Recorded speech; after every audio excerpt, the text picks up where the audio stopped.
Welcome to another edition of Buck What You Heard. My name is Gene. You can reach me at Buck What You Heard. And I have a very special guest on. I had him earlier on prior to the season starting. This is author Jameis One of One. How are you doing today, sir? Very good, very good. Thanks for having me on. Hey, I'm glad to have you on. Man, I went out, I got your book, and I don't really jump out there and suggest stuff, but folks, if you get a chance to check this book out, please check this book out. Very good book. And whether you're a Jameis Winston fan or if you're just a fan of football, uh, definitely check this book out. Give it a read. Just give it a look or something because I'm telling you the statistics in here, uh, it's painstaking work going into putting something like this out here. So great work, by the way, my friend. I just want to put that out there. And how are you doing? I'm doing good. I'm doing good. I'm happy to be on again. Um, yeah, today's been a little rough. I've been working on a theological paper, so this is nice. get a break from what your normal routine. So yeah, that's definitely good. So I want to jump right into this. Here we are. We're looking at Game 5 of the season, and what are your thoughts so far on the Tampa Bay Buccaneers as you've been following them? They're quickly becoming one of my favorite teams of all time, honestly. Um, I mean, I've said it before. I've never really been a Bucs fan per se. I like studying quarterbacks. Um, but I mean, I love a lot of their players, and I love their coach. Arians, honestly, is my favorite coach of all time. Jimmy Johnson's a close second, but uh, the addition of Sue, I think, has been fantastic. I posted something a little while ago. I mean, I just love seeing him give Goff the shove to the ground before he picked the fumble up and ran it in. I mean, that was fantastic. Godwin has been amazing. I'm still waiting for OJ to show up because I love OJ Howard, but he hasn't done much this year yet. But we'll see what happens. But so far this year, I think has been it's been fantastic for Bucs fans. I think there's a lot to look forward to in the future. I think a lot of Bucs fans have a renewed sense of hope in their team. Um, and as for me, just studying quarterbacks and players, obviously I think Jameis has turned his game up a notch and is doing fantastic. Yeah. And for what about that deep ball? I mean, we've seen glimpses of the deep ball, and he dropped a pretty dime on Mike Evans in that game against the Rams. And what were your thoughts when you saw that? My thoughts were, thank the Lord that Deshaun Jackson's not in Tampa Bay anymore. I mean, I don't really take shots at any of the Bucks former players in the book, um, but I sort of think he was a disaster. And Jameis has never had a problem hitting the deep ball to anybody but Deshaun Jackson. Yeah. So I'm happy to see him elsewhere. Yeah, yeah, absolutely. And the emergence of the running game has been something that everybody you can just be happy about it. And I'm just excited for this team and what they could potentially do. Now, Yeah, yeah, go ahead, please. Oh, I was just gonna, yeah, you mentioned the running game. I was gonna say Rojo. He's a special talent. He really is.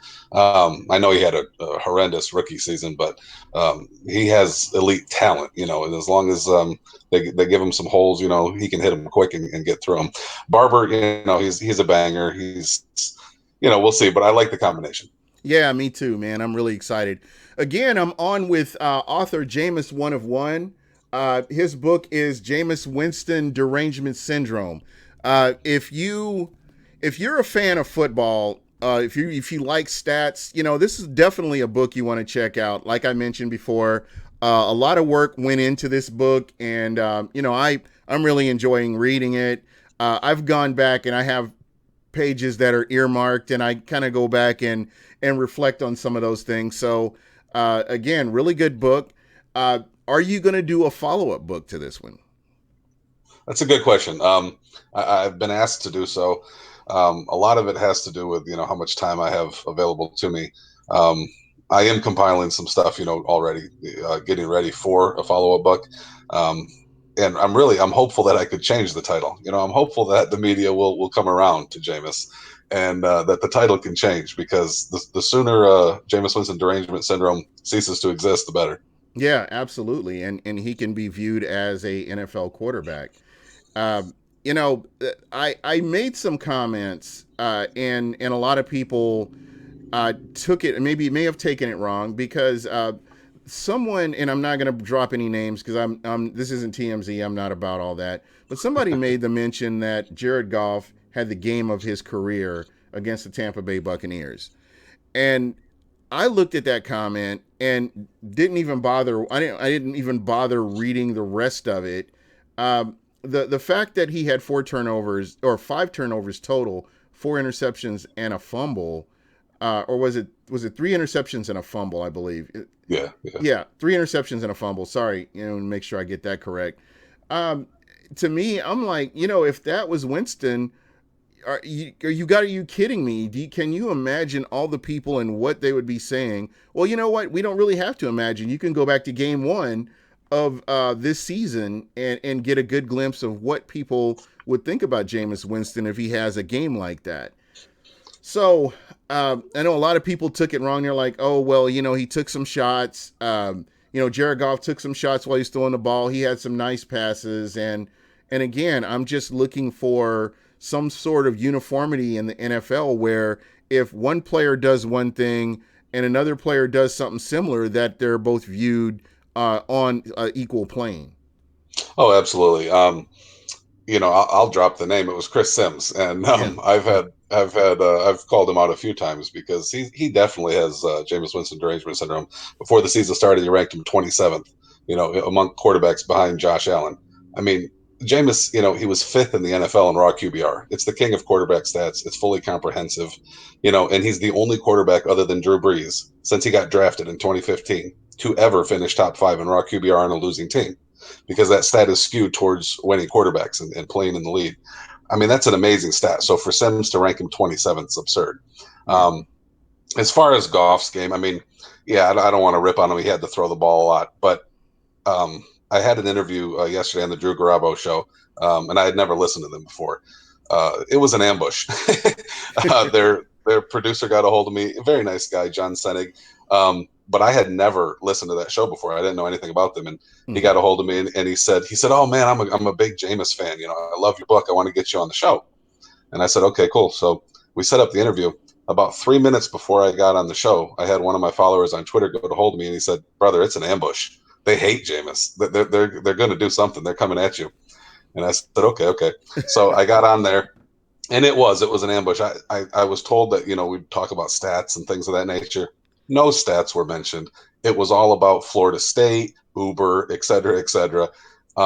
But thankfully, I shut them down pretty good, and I plan to post the audio on my Twitter feed here in a little while. But yeah, I made the point. I think the last time I was on your show, and I also made it on Drew's show yesterday, that it's not just that there's a double standard. It's not just that the media treats white quarterbacks one way and black quarterbacks another way. And I never play the race card in the book, but the fact is there's a triple standard. The media treats white quarterbacks one way, black quarterbacks another way, and Jameis Winston entirely differently. And those are the type of things that really need to be kind of expounded on too. Just kind of, and I do see that. And again, like Jameis Winston had that 3 interception game, and pretty much the sky is falling, and you had followers who are Bucs followers that are just jumping out the window because they can't believe that this guy is a starting quarterback. But what he's been able to do is play within himself. And I've heard people gripe about him holding onto the ball. I would rather he hold onto the ball and take a sack than turn the ball over and have your defense on a short field. I would rather have him, manage the game like he's supposed to until he gets really comfortable in this offense, and then let's turn him loose and see what he can do. But right now, I'm perfectly happy with Jameis Winston. I wanted Jameis to win that initial game, that game against the Niners, because that was the game where he broke the all-time passing record for the Tampa Bay Buccaneers, and I really wanted that to be a win for him because you can say what you want to, but you have to mention his name now when you talk about the Tampa Bay Buccaneers and quarterbacks. Yeah, and I think what's interesting is that I think even the even the fans would have thought that the Bucs would be 2-2 through 4 games. However, most of those fans, in fact, probably all of those fans, would have thought that the 2 wins would have been the home games against the Niners and the Giants, and that the 2 losses would have been the road games with the Panthers and the Rams. And it's the exact Yeah. opposite. And honestly, I think it's better that they won the games they won and lost the games they lost, because they're 1-0 in division. And division games mean more than anything else. And beating that Rams team had made Cam Newton, Drew Brees, and Baker Mayfield look terrible. Yes. Terrible. I mean, those 3 quarterbacks and the Bridgewater duo with the Saints, they combined for like a 65.6 quarterback rating against them, 3 times as many interceptions as touchdowns. And Jameis came in there and just shredded them. He put up a 120.5 rating and had 4 touchdowns. I mean, and yet, even after that game, the media, much of it, either ignored it. Like, for example, First Take, they just completely ignored it. They focused on Jared Goff. Or worse yet, they scoffed at it. Ryan Clark got on ESPN. They blame the defense. Yeah, and Ryan Clark got on ESPN there, and Ryan Clark's he was a good player, but he blocked me after I exposed his derangement syndrome. He blocked me on Twitter there, and he went on there and he gave Jameis props. He said, Jameis played good, but in the very next breath, the other host of the show said, "So would you extend him?" And he laughed and said, "Absolutely not, because he could only do better. He was terrible." I mean, that's ridiculous.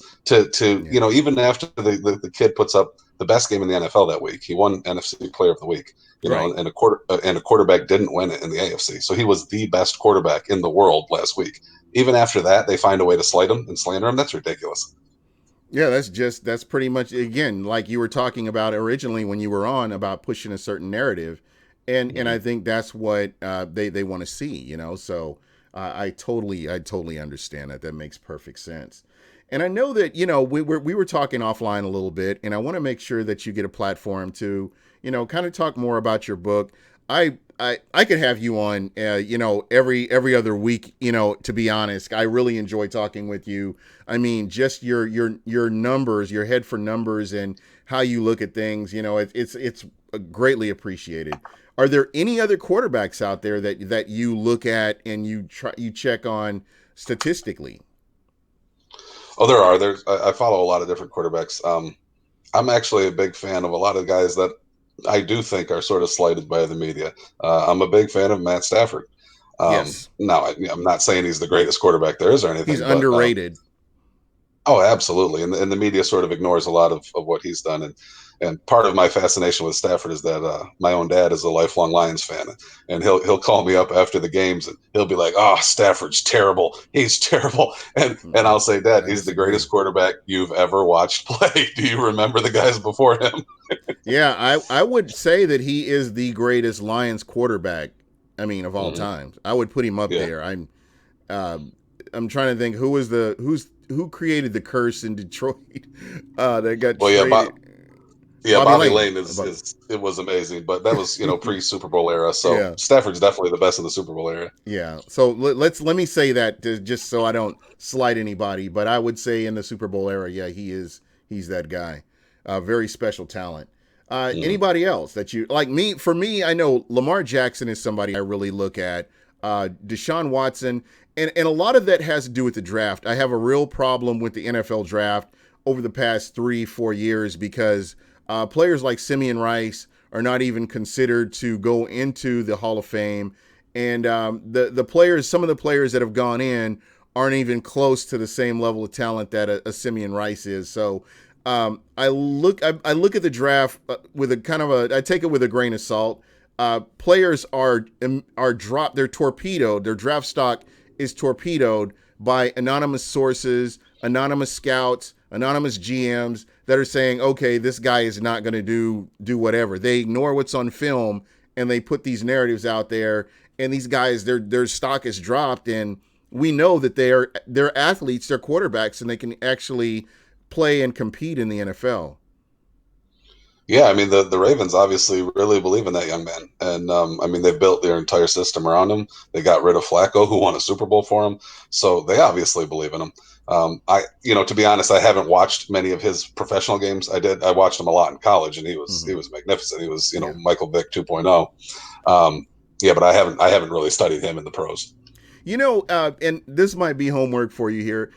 Why don't you, if you get a chance to, check out a couple of his games and just looking at his footwork and his pocket presence, Just give me. I'd like to get your thoughts on him and what you think about him. And another player that I like him just because he's different than anybody else in the league, and that's Baker Mayfield. I don't, I haven't been really following him a whole lot these past few games, but it looks like he's kind of stepped his game up a little bit. Oh, I love Baker, and I do watch him. Um, I started watching him in college, and I love watching him, and I believe in that young man as well. Part of the reason I like him so much is just his attitude.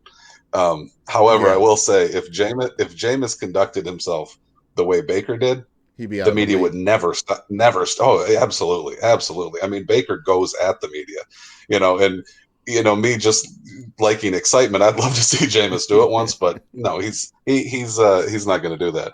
Um, but I will say, with Baker and also Matt Ryan this year, I really wish the media would pick up on this and Yeah, talk about it more.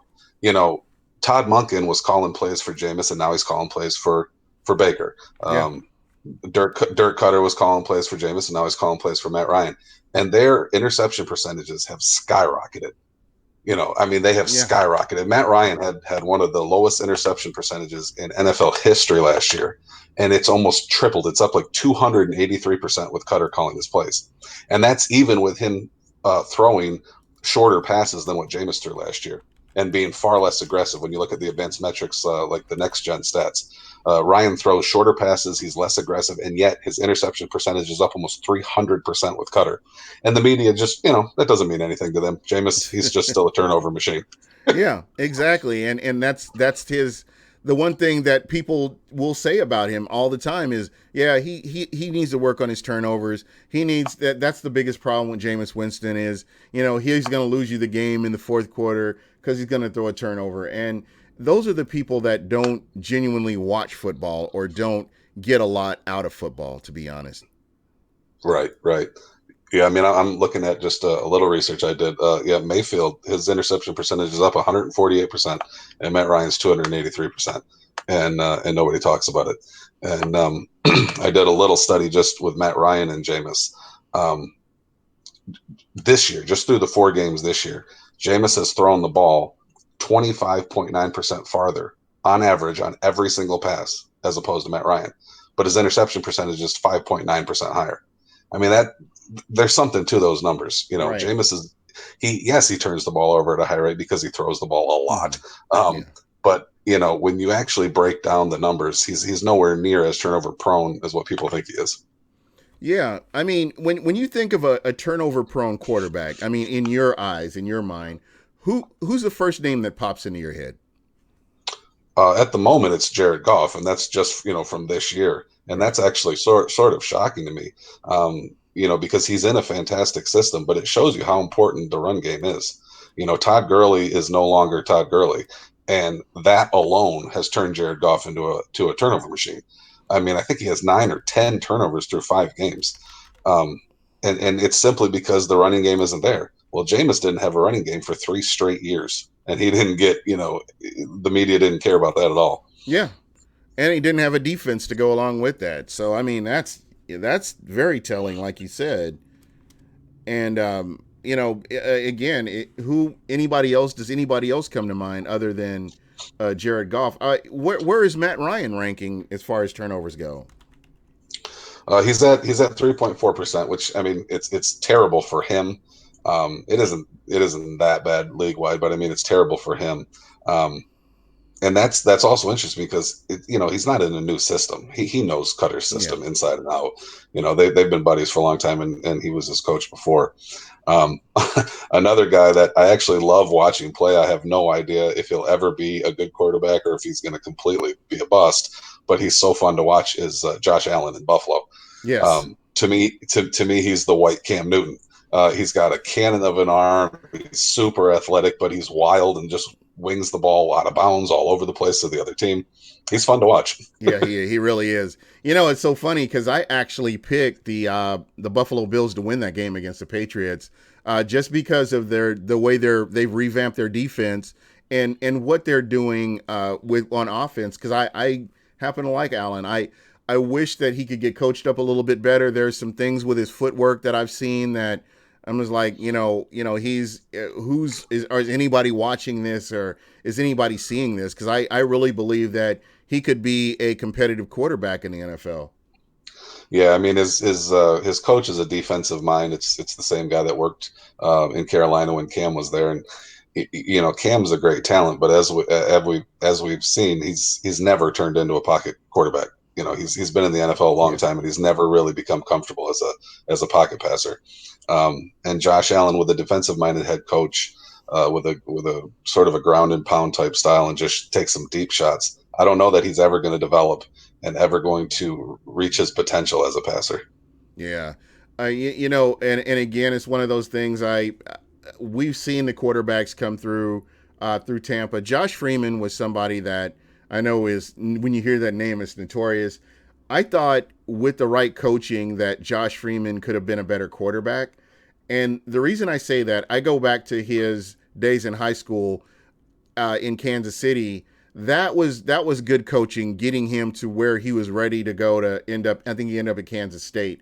And Ron Prince is probably the most horrendous, atrocious head coach I've ever seen in my life. And you saw Josh Freeman excel based on pure talent, just what he was able to do. It wasn't coaching, it wasn't fine tuning or honing his skills. It was just him being a football player or an athlete.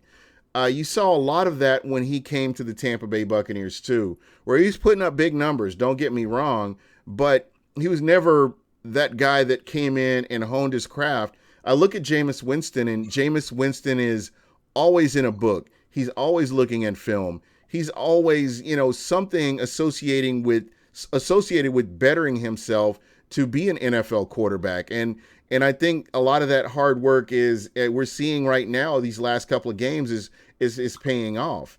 And he identified that there was a weight problem. He got himself in better shape, and he came in, and you could see the improvements that he's made. Outside of that injury that he had against the Cardinals, that those games that he was out, I mean, he's continued to get better as he's gone along. Yeah, definitely, definitely. I had a thought there and I kind of lost it. Go ahead. No, again, just kind of getting back to Jameis Winston. I was just kind of circling back around to this. What kind of reviews? I mean, are the majority of Bucs fans warming up to this book, or with Jameis Winston being the player of the week, the NFC player of the week, have people reached out to you about coming on or talking more about this, or trying to kind of address the elephant in the room? Well, out of all the readers that have contacted me, there's only been two that didn't like the book, and they were just people that didn't like Jameis. Yeah, They didn't. It was, well, why are you sticking up for him? Why are you doing this? And I said, well, you missed the point of the entire book. It's right. not about sticking up for anybody. It's simply just slotting Jameis in where he slots in and let the stats speak for themselves. Yeah, Um, Now, as far as the media, like I said, I did go on the Drew Garabo show yesterday, 102.5 FM Tampa, and it was a good show.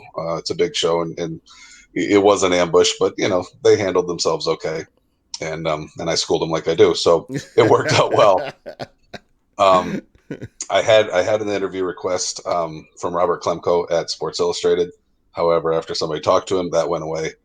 yeah, I had a couple other interview requests with Tampa radio stations and some popular places, and they went away. For the most part, I have been told by one of Jameis's agents, actually, that the media doesn't want the book to get any popularity whatsoever. I mean, the book exposes the media, and they don't want it to be dealt with. And even some of the media in Tampa, that is, on a relatively friendly basis with me, and they do. DM me an email and go back and forth. They won't talk about the book, and that is a little bit shocking to me, because to me it just comes off sort of as professional pride that yeah. there's a book out there that is defending their hometown team's quarterback, and yet they don't want it to get publicity because it makes them look bad, because it gives us more information than they give. I don't really understand that, but it is what it is. Yeah, and again, man, I like I said, I will have you on as many times as it takes because, um, that's just kind of where I'm at here. Let me see. There's some things in the chat here. Somebody's okay. He's talking about fast. People probably trip on Jameis because of his off-field issues. Yeah, I get that, and yeah, I totally understand that. But for me, what I'm talking about is what he's done on the field. And yeah, I understand. I understand where you're saying, but a lot of times it's the two get skewed. So I don't know. And again, would you address if you don't mind, just where you are with some of the and because I'm not discounting what happened, but we're just talking about what he's done on the field. Oh, sure. I mean, that was how I was sort of ambushed on the Drew show. Is they just wanted to talk off-field stuff, and I understand that. I mean, people worry about things off the field. Um, what I made clear though is you're talking about a young man that has never been arrested in his entire life, let alone convicted of a crime at any time.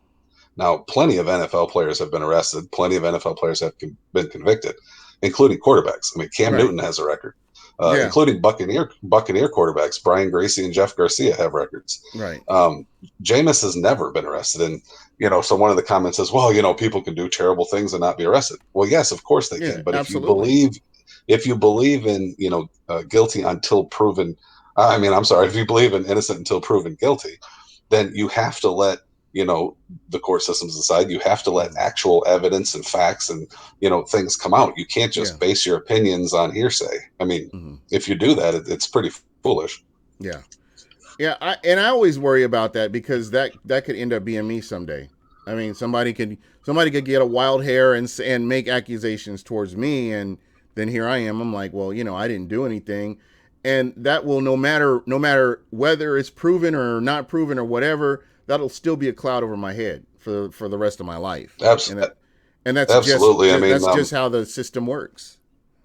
yeah, if you look at Brian Banks, his movie came out recently, and I would highly recommend it, and everybody go see it.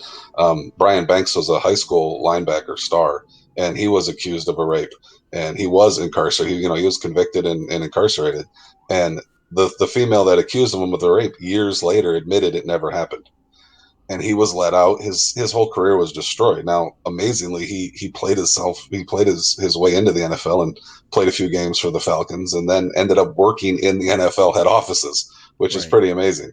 But I mean, he probably missed out on tens of millions of dollars Right. from a false accusation, and Mm-hmm. so. I know that there are people out there. In fact, I've heard from them that there are people out there that they don't care whether Jameis did or didn't do what he was accused of.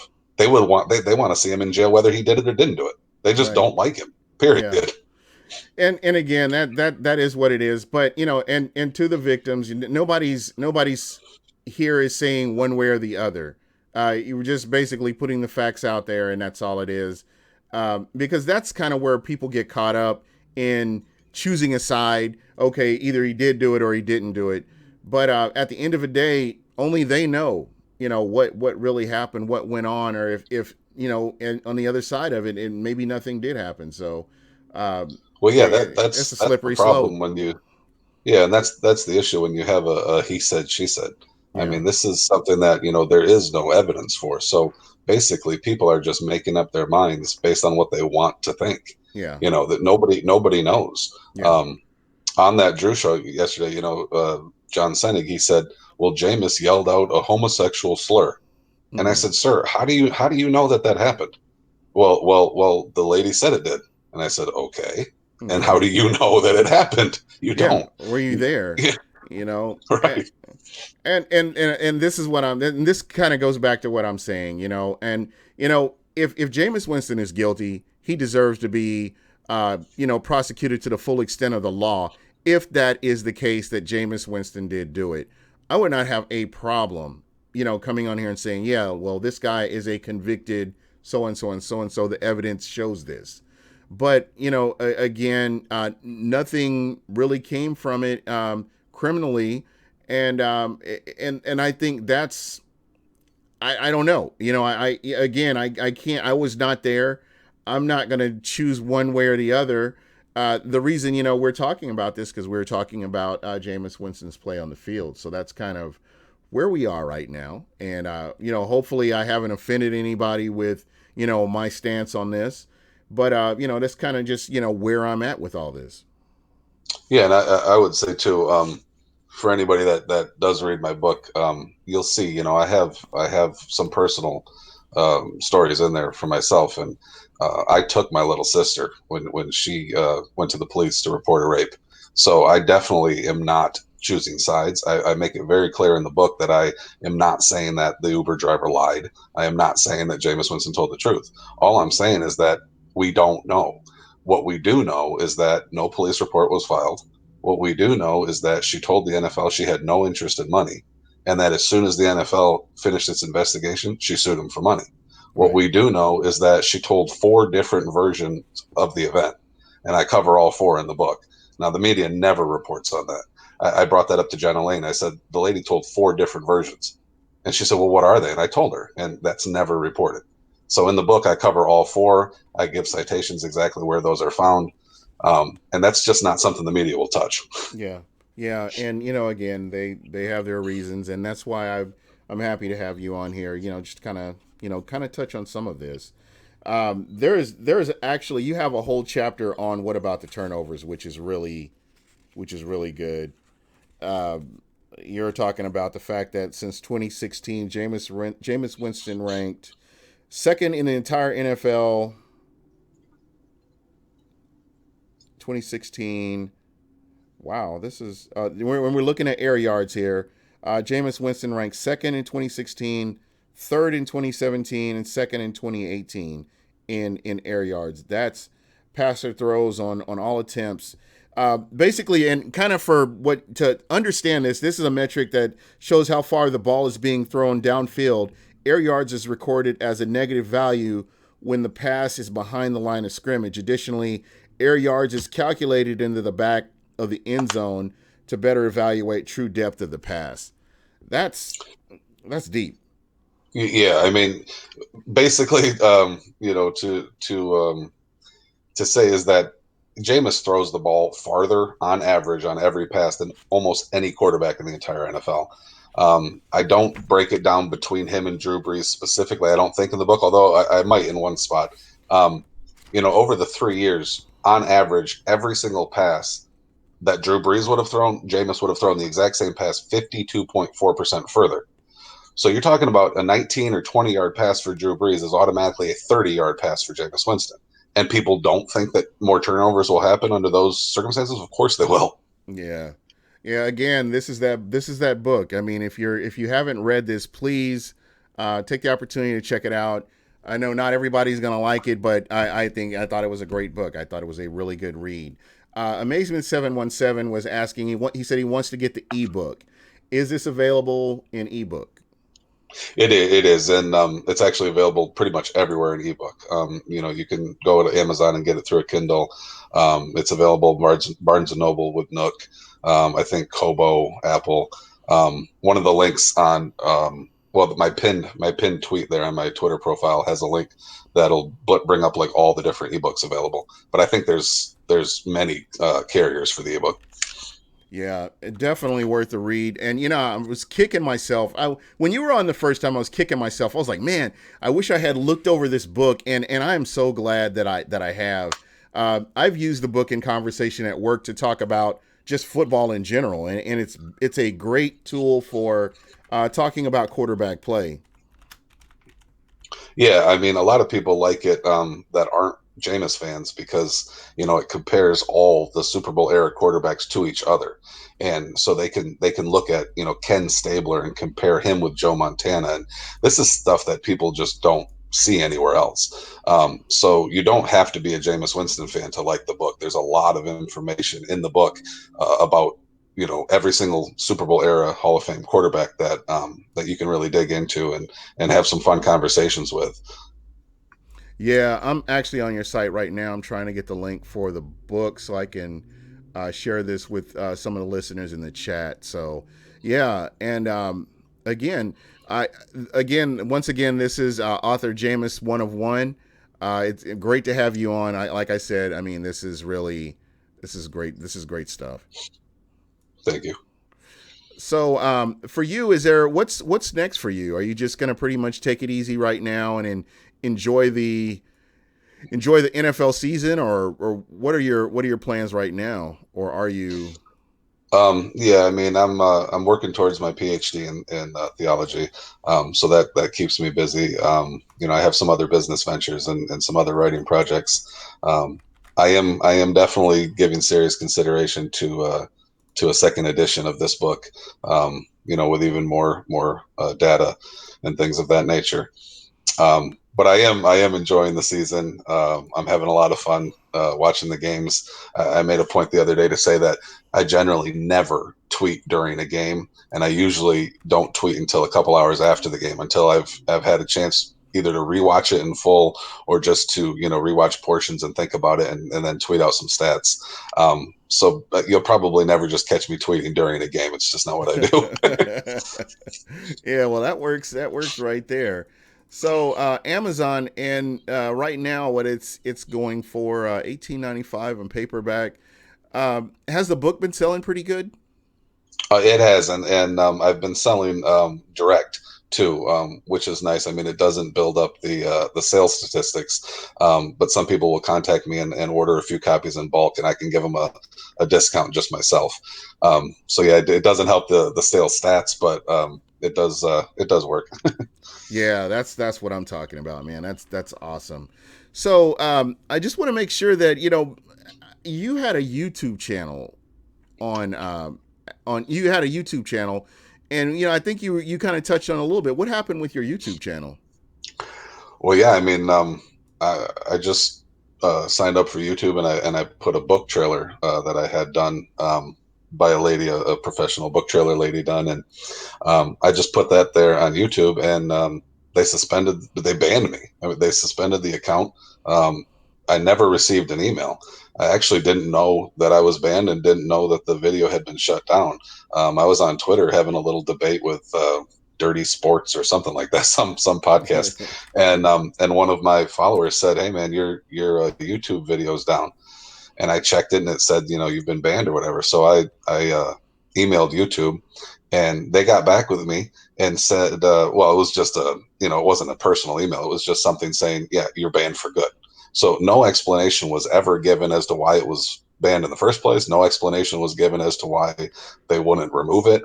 Um, I really don't know what happened. I mean, That's I'm not mad confusing. about it. I'm not mad about it. I find it kind of funny, but all I can imagine is that somebody reported it, and it's a I think it's concerning, to be very honest. I mean, for yeah. me, the fact that you have something out there that is credible, there's statistical information that backs up what you're saying. It's not slanderous towards anybody. It's not written in a way that would be offensive to anybody. I guess I don't understand it. It doesn't make any sense to me. And Right. the word censorship comes to mind for me. And we live in a country where that's not supposed to be going on, and here we are. So I don't know. Yeah, I mean, it is strange. I mean, you can access all sorts of bizarre videos on YouTube, Yeah. and things that would be considered slanderous, and you're talking about less than a 1 minute book trailer, that shows that Jameis's trainer wrote the foreword, and just mentions a couple things, and that gets banned. I mean, that's very bizarre, Yeah. and for some of the media, national and in Tampa, to say, well, Jameis Winston derangement syndrome doesn't exist. Well, I think that's kind of proof that it does. Exactly. Yeah. So are you pretty much banned by everybody right now, or are there any sports personalities that are still interacting with you right now? um, I mean, I did the Drew show yesterday, although I have no idea whether they're considered really mainstream sports Mm. or if they're just mainstream radio. Um, I mean, there's definitely, I still have personal friends that I contact in the statistics community and things of that nature. And there are some, there are media members that do understand what's going on. And there are Mm-hmm. media members that have contacted me and that are very friendly to the information but they don't say anything. Yeah, They they don't can't, want, and I don't think they really can. When you Yeah, they talk don't want to about, push back. yeah, if you talk about longevity within a career, I mean, I think that, that may play a huge factor into why a lot of them don't talk about it. Yeah, and I don't blame them. I mean, they have families to support. It's about your pocketbook, and But for me, I'm completely independent. And I told somebody, well, I shouldn't mention that name, but I told someone I'm not beholden to anybody. Yeah. I don't care who likes me. I don't care who dislikes me. None of it matters to me. I put out a book that is irrefutable. If there Mhm. was one single page that the mainstream media could refute in the book, they would have done it by now. They Yeah. can't. Yeah. And I'm right there with you 100%. I'm sure they would have. So I want to talk about this Saints game coming up because the Tampa Bay Buccaneers have an opportunity to be 2-0 in the division, and they're going up against a New Orleans Saints team that is without their starting quarterback Drew Brees, and you have a guy like a Teddy Bridgewater who will be under center, and you may see some of Taysom Hill under center as well. So, what are your thoughts on this game coming up? I'm excited, and I know the Bucs are underdogs, with Vegas. But really, to me, they should be favored in this game. Now that doesn't mean they're going to win, but Teddy he's basically a game manager. He's a check Yeah. down artist. He's not going to take a lot of shots. I mean, the good thing, for New Orleans is that he's not really going to turn the ball over either. But if their running game isn't going, and nobody's running game goes against the Bucs so far this year, Yeah. I really don't see Teddy slinging them to victory. So if Tampa can play a clean game, I think they could win. Going away. At the same time, Sean Payton is a fantastic coach, Yes, um, he really and is. I would sort of echo Bruce Arians' statements that Taysom Hill uh, may be more scary than anybody because when he gets in the game, there's so many different things they can do with him. It And if the changes the Bucs whole aren't, dynamic of the game. And I think I mentioned his name earlier, but yeah, Taysom Hill is a guy that concerns me more than Teddy Bridgewater. yeah, I mean, just two or three big plays from him could change the complexion of the game. So I'm looking forward to see it. If the Bucs could win that game and be 2-0 in the division, and both road games, they'd be set up well, to win the division this year. So we'll see what happens. Yeah, absolutely. And then you consider they in a few weeks they're going to be in London again, or they're going to be in London, and there's an opportunity to kind of move ahead even more in the division. So a lot of things that the Bucks that could fall the Bucks way, and those are things that I'm really excited about. And we've been kind of focused a lot on quarterbacks, and I want to kind of stick to that kind of path there. In looking at Teddy Bridgewater, here's a guy that he came back from a catastrophic injury. And I don't know if it's just me, but he just doesn't seem like the same Teddy Bridgewater that we saw prior to that injury. And I don't know if I'm alone in saying that. He's not that mobile quarterback that you saw coming out of college, and he seems to be a lot more of a pocket passer. I mean, he can make plays with his legs when he needs to, but for the most part, that's kind of where he's at. Yeah, and you mentioned the average intended air yards. They're mentioned in my book with Jameis, and he's once again top three in the NFL this year. But Bridgewater's dead last. He's dead last. I mean, he's behind Sam Darnold and Mason Rudolph and Luke Falk. So I mean, he's dinking and dunking out there. Yeah. um, and that Is works that? as Do you long as think you. that's by design from a Sean Payton that he plays that type of game right now as a New Orleans Saint? Yeah, and I think it works, when you have a dynamic running game. Um, but if the Bucs shut the running game down, you're not going to dink and dunk your way to victory. So it's worked for Teddy so far. I mean, they beat the Cowboys and they beat somebody else. I don't remember off the top of my head. But Kamara's a great back. But if the Bucs shut him down, I don't think 5.5 yards. That's what Bridgewater's at. Average intended area yards is 5.5. I don't think that's going to No. get it done. No, absolutely not. What we've seen this year so far is the Bucks defense has stopped the run and forced quarterbacks to be quarterbacks, and Mhm. there has been some degree of success early on, and even in this game against the Rams, there was some success. So you want to see that defensive secondary continue to improve, and get better as the season progresses. So uh, again, you saw this game. It was a more of a defensive struggle between the New Orleans Saints and the Dallas Cowboys, and I think not having to face two monster wide receivers. This is the first time that New Orleans is going to face an offense with uh, this type of firepower, where you're talking about a Cameron Brate, Ronald Jones, Peyton Barber. You talk about Mike Evans, Chris Godwin, OJ Howard, and the list goes on. So it'll be really interesting to see how they do going up against a team like this. Yeah, and this is a game, last year, the last 2 years, I for sure, if I was a betting man, I for sure would have bet on the Saints. They're at home. And the Mm-hmm. reason I would have bet on the Saints is because I simply believe Sean Payton would have outcoached their Cutter. That's it. Yeah, yeah, However, with Arians, I have a lot of faith in Arians. I have a lot of faith in Todd Bowles. And so I don't think that there's a gap in coaching anymore. And therefore, I think the best team should win. And I think the Bucs could field the best team on Sunday. yeah, absolutely. And a couple more questions. I know you got to get out of here. First question for you. You just because we were talking about coaches just now. Does coaching matter? Oh, absolutely. I mean, it it's so much more important than the media, ever gives it credit for. I mean, the only coaches they really talk about are Bill Belichick and maybe Pete Carroll.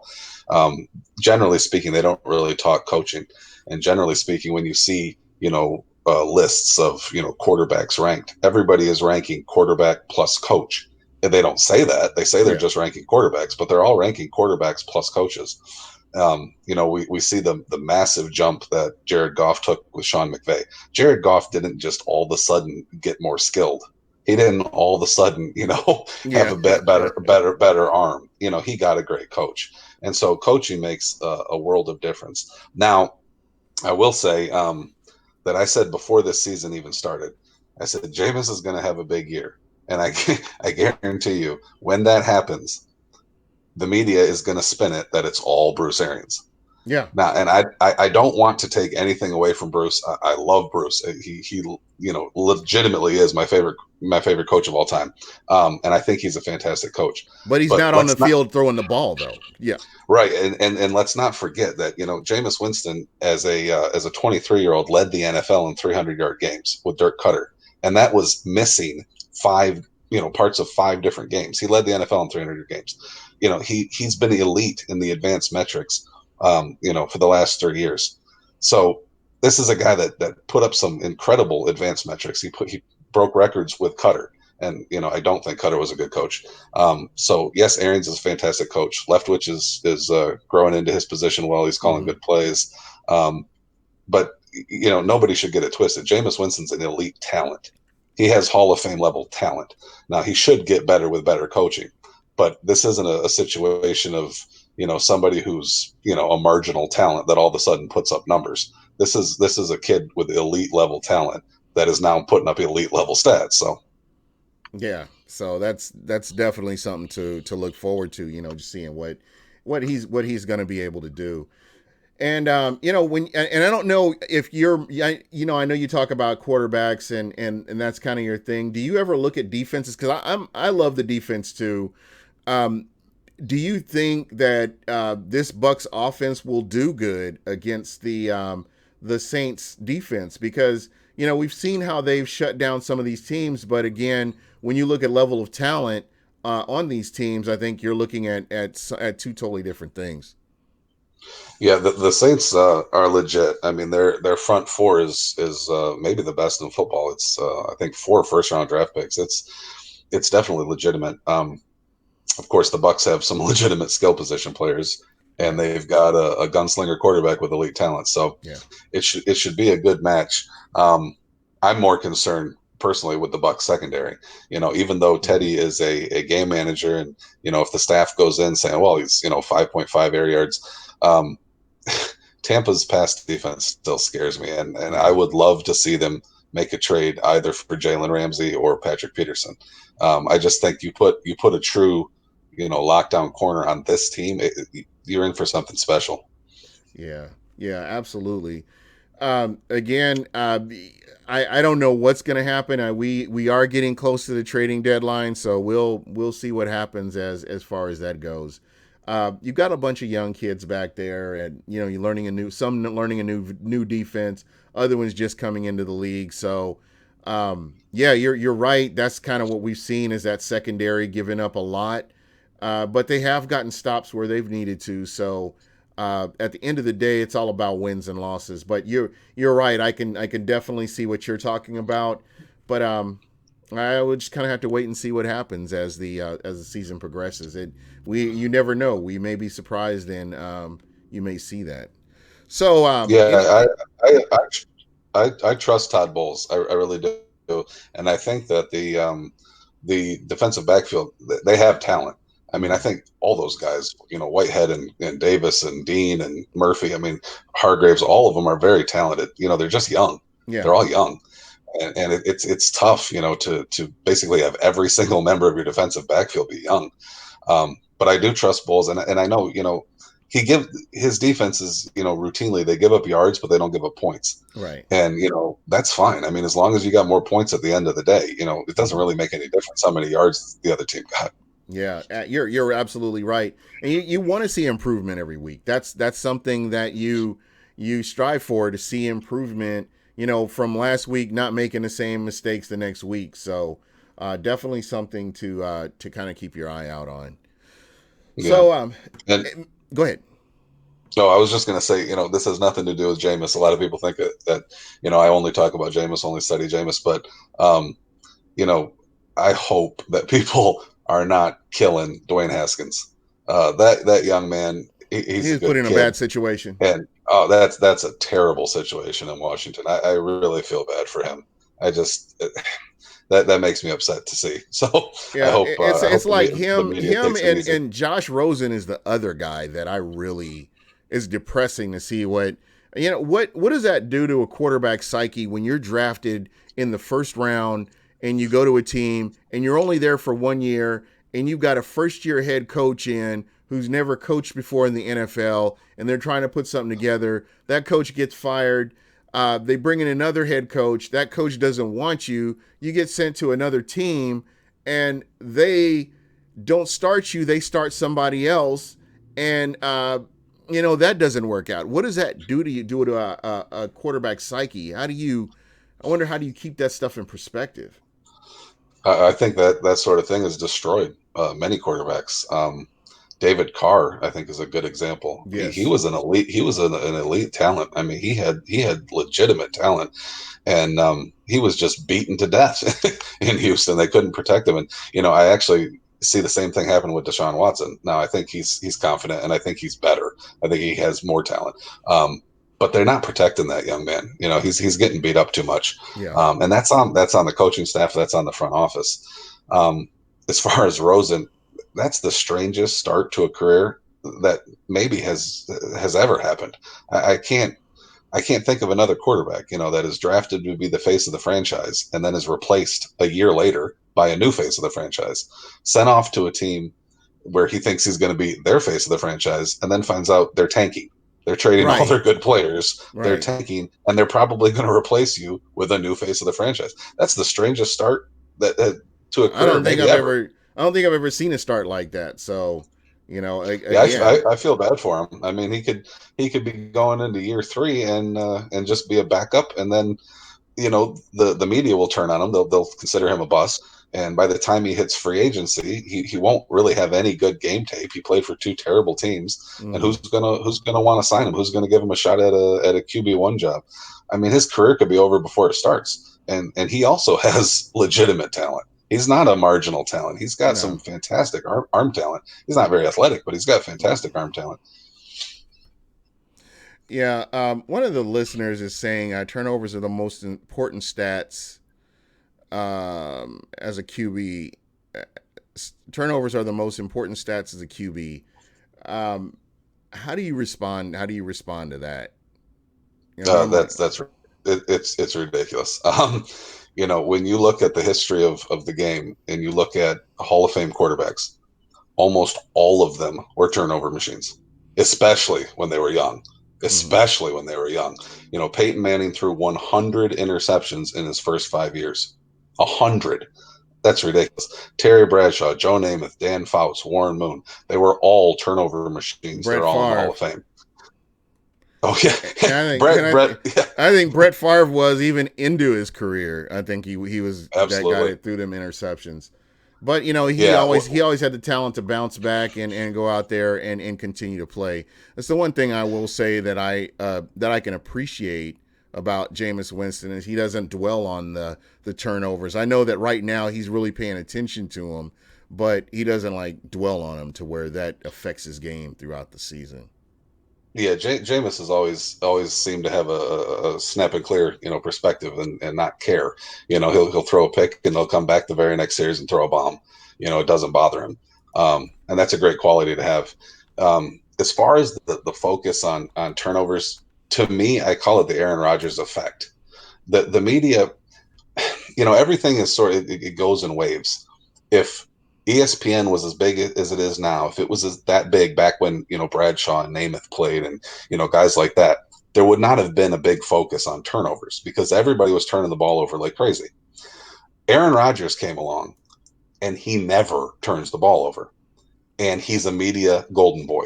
The media basically worships at the feet of Aaron Rodgers. He's the greatest thing they've ever seen, and he doesn't turn the ball over. So in their minds, they think that all quarterbacks that are going to be elite need to be like Aaron Rodgers. So I call it the Aaron Rodgers effect. However, right now you're seeing with Kirk Cousins, the media is killing him. He generally doesn't turn the ball over either, Yeah. but they're killing him. And the reason is because they're saying, and I actually do sort of agree with this narrative, that he does play more for stats. He'll take a dump off on a 3rd and 9 rather than making a risky throw that could result in an interception. He'll throw it out of bounds rather than throwing it deep, giving a 50-50 ball because he doesn't want to risk an interception. And so that doesn't help your team.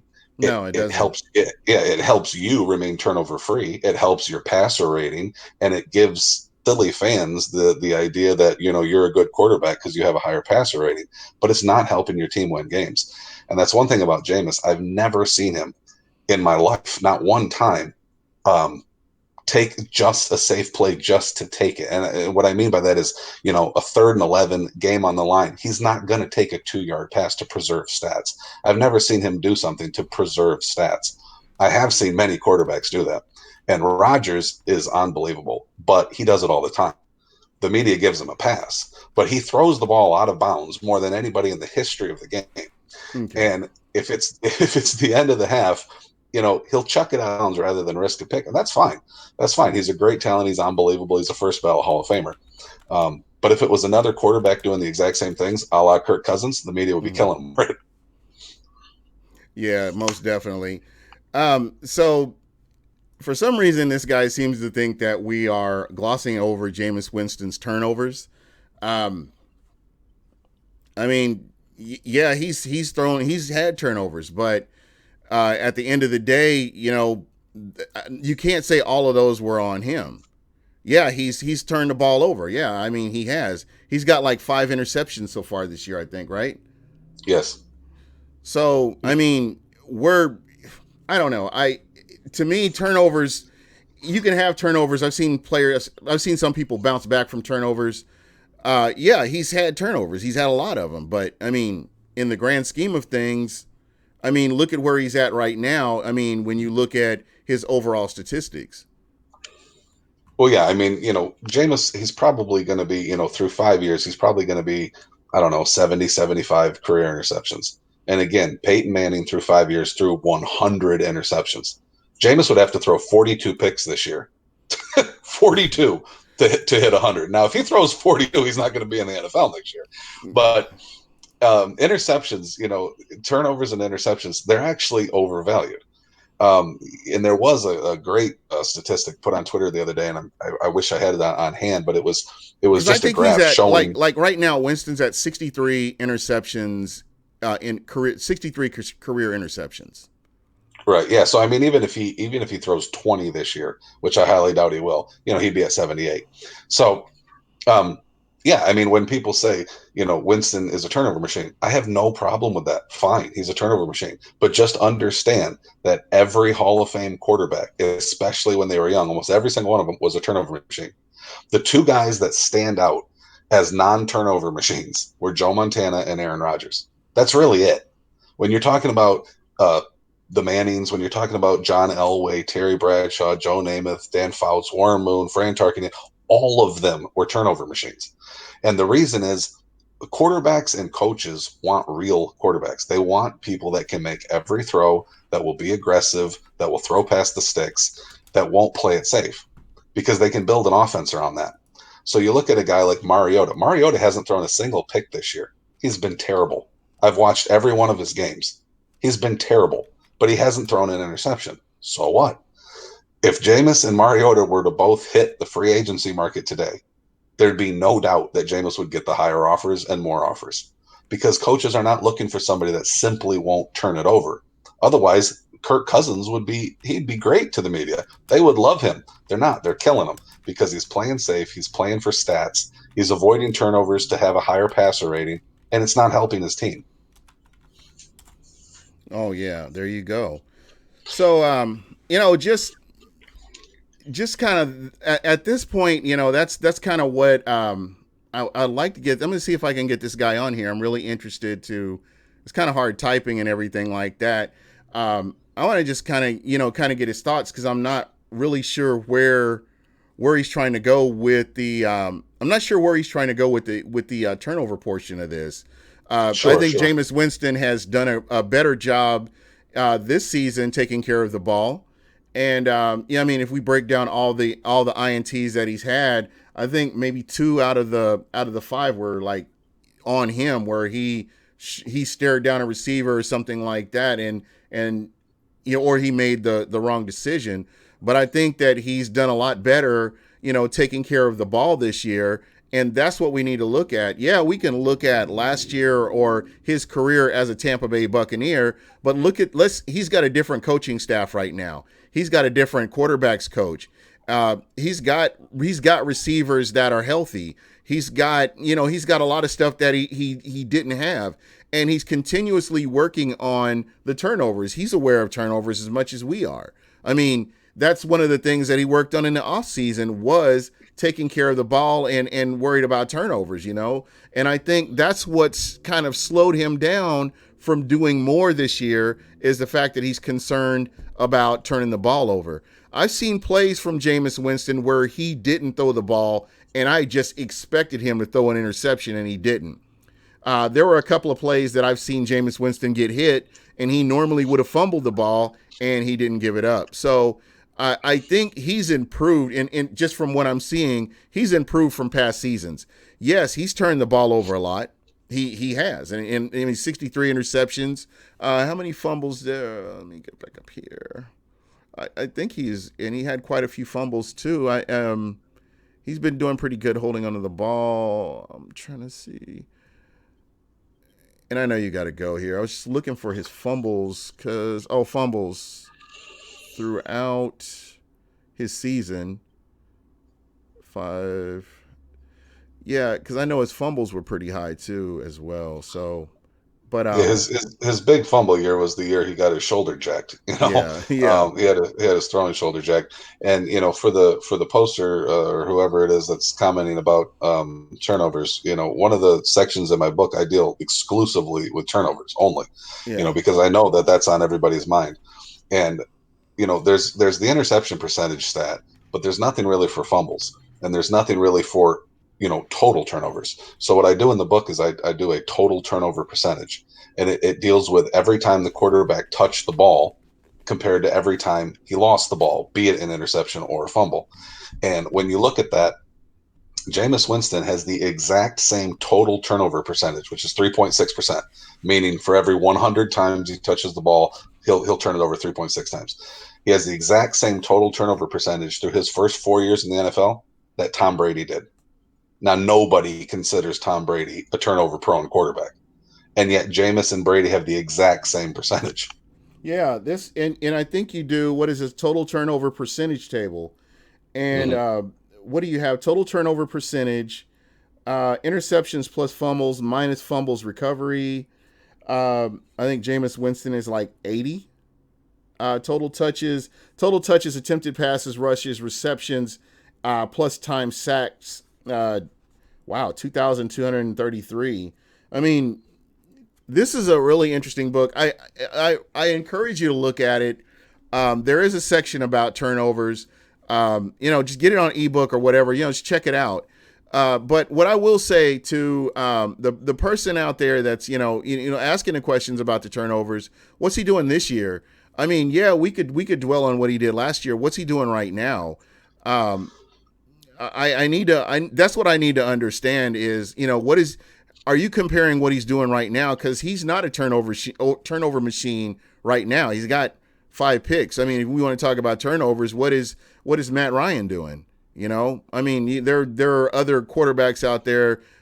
Jared Goff. What is Jared Goff doing? I mean, again, it's just there are other quarterbacks out here that you could talk about. And yeah, I would like to compare. Go ahead and compare them to Jameis Winston. If that, let me see. He probably left.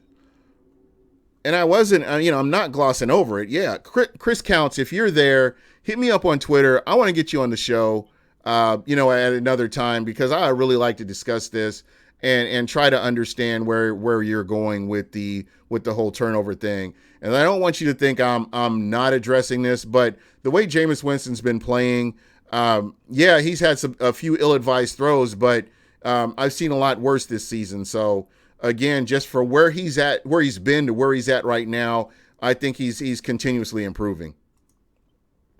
Yeah, that's a good point. And another thing that will play into turnovers is completion percentage. And I always kind of laugh when I listen to a program like First Take and Stephen A will throw out somebody's completion percentage as if it's like the end all be all, that the completion percentage went down and therefore the guy's worse, or it went up and therefore he's better. Comparing quarterbacks and saying this quarterback has a better completion percentage than this quarterback and therefore he's a more accurate passer, that's as ridiculous as saying that Shaquille O'Neal was a better shooter than Steph Curry because he had a higher field goal percentage. Yeah. The reason Shaq had a higher field goal percentage, obviously, is that he was in the paint. Yeah. The reason that many quarterbacks have a higher completion percentage is because they throw shorter passes. It's not a difficult concept, and yet it seems to go right over the media's head because Winston is always at the top of the league and how far he's throwing the ball on average every single pass, and yet it goes right over their head that his completion percentage could be a point or two lower than somebody else's. So, do you include yak yards in when you look at how far Jameis is throwing the ball, or is this where the ball's leaving his hand or where the ball goes to? Yeah, it's only air yards. Okay. Had I decided to deal with yak in the book, it actually would have made Jameis look a lot better because Jameis he got almost no yards after the catch from his receivers for his first 4 years in the league. A lot of quarterbacks get a lot. He got almost none. Now this year they're doing better.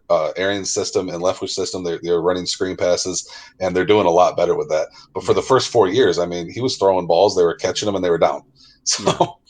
Because they were not getting that, they weren't getting that separation. But when you look at some of the receivers that they have, the guys that can, when the ball hits their hands, they're catching it. That's something to again be excited about. I mean, Chris Godwin, the emergence of Chris Godwin has been nothing short of incredible. And just Mike Evans he's doing what he does, and you have a healthy Cameron Braid out there too, so that definitely helps out as well. Yeah, I love Godwin. I get Jerry Rice, John Taylor feels when I watch Evans and Godwin. I think neither one of them are a diva. They're both hard workers. They'll both block. They seem to play the game the right way, and they're both extremely talented. And I hope that they can both remain Bucs for the foreseeable future. I'm a little worried about that because it's very hard to pay two wide receivers. Yeah, big you money. got 2 number 1 wide receivers out there. Well, Yeah. potentially 2 number 1 wide receivers. So, yeah, most definitely. Well, I want to thank you so much for coming on. I really appreciate this. And folks, if you can, once again, this is a great book, Jameis Winston, Derangement Syndrome. Check it out. I know a lot of people say stats are stats can be used for whatever. I really believe you've done a great job in thinking through this here. This may be a controversial podcast because I know a lot of people may not agree with this, but yeah, you're more than welcome to reach out to me. I'll get you on. If you have something to the contrary of this, I would definitely love to hear from you. I don't want to shy away from anybody who has a differing opinion because, like I always say, there's no wrong way to be a fan, especially with the way this team has been playing over the past decade. So nothing wrong with being cautious or unsure as to what this team's going to do, but I really believe that this team will do some big things. So, again, thank you so much. Author Jameis, one of one, I want to have you on again as we get to the, a little bit after the end of the first part of the season, or, towards the middle. I want to get you on again because I like where you're going with this, and it gives us a good idea of where Jameis Winston is and how he's progressing. I like what I've seen so far out of him, and I'm perfectly comfortable. I've always said Jameis Winston to me is a blessing and a curse, and I'm good with that. Yeah, I mean, it definitely makes for a player that's fun to watch. Brett Favre, until Jameis came into the league, Brett Favre was my favorite player to watch, and I still wish he was slinging it. I wish he'd go back and maybe play for the Jets since Darnold's out. Yeah, most definitely. And again, before I jump out of here, I just want people to know, if you have a differing opinion, hit me up on Twitter. I'll get you on here. We'll talk about it, because again, I'm not going to shy away from, people were saying that I'm glossing over this. People say I gloss over Jason Light and what Jason Light's done. Again, Jason Light, yeah, he's made some mistakes, but I look at some of the players that he's brought in, like a Shaq Barrett, and players of that caliber, drafting a Chris Godwin, drafting a Mike Evans, and players of that caliber. So again, it's good to see, what he's done. I understand he's done bad, but I want to see his body of work before I, even begin to really speak on it. Yeah, that's good. I respect that, and I would say to the listeners, because a lot of people they try to come at me on Twitter and they try to debate, and that's fine. I mean, I debate all comers and I don't lose. So, but read the book if you really want to debate me and you really want to have a good conversation with me. Read the book and try to refute it. Like I said, if a single page could be refuted, the media would have done it already. It can't. So, just hearing me talk, here or seeing a couple of my tweets, you're not going to get the full, you're not going to fully understand where I'm coming from. If you read the book, you're not going to be able to refute it. If you think you can, reach out to me and I'll happily debate you on Twitter. Because, I just want people to understand the truth. I want people to reject false narratives. The book is not about praising Jameis. I let the stats speak for themselves. Sometimes he slides in right at the bottom of the list. Sometimes he slides in at the top, sometimes in the middle. The book isn't about praising Jameis. It's about, putting a fair narrative, a just narrative out there. I hate seeing false narratives, and it's not just with Jameis. I don't like seeing false narratives about Josh Rosen or Matt Stafford or anybody. It's just that there's a lot more false narratives about Jameis than there is about any other quarterback. So, yeah. Yeah, most definitely. And again, I would love to. I'm gonna have you back on again. Yeah, like I said, great book. And if you would tell everybody how they can get a hold of you before we get off here. Oh, sure. Just reach out to me on Twitter. Anybody can direct message me. I'll just get the message request and I'll happily accept it. I deal with fans and trolls and haters alike, and I'm nice to everybody. So, yeah, just reach out. My Twitter is @Jameis1of1. All right. Hey, thanks a lot, man. I really appreciate you. And folks in the chat, sorry I didn't get as involved in the chat. I'll be back on again here either tomorrow or possibly, later on in next week. Bring him back on and put him up against someone who disagrees. That would be intriguing. Well, yeah. I mean, whoever's saying that, seriously, just hop on Twitter, and I take on all comers. Yeah, he's agreeing with you, but he's saying have somebody on that disagrees with you and just kind of see how that all works out. I know how the debates work, man. I can give somebody 2 minutes to present their argument. You can give your argument, and we can kind of go from there. As a matter of fact, I may reach out to this gentleman and see if he wants to come on and have a pleasant debate. I think that would be kind of interesting. See how this all Sure. goes. Sure. All right. Well, thank you so much again. And folks, we're out of here. Enjoy your weekend, man. Thank you again. And I will definitely stay in touch with you. And that's it Thank for you. us. You're a fantastic host. All right.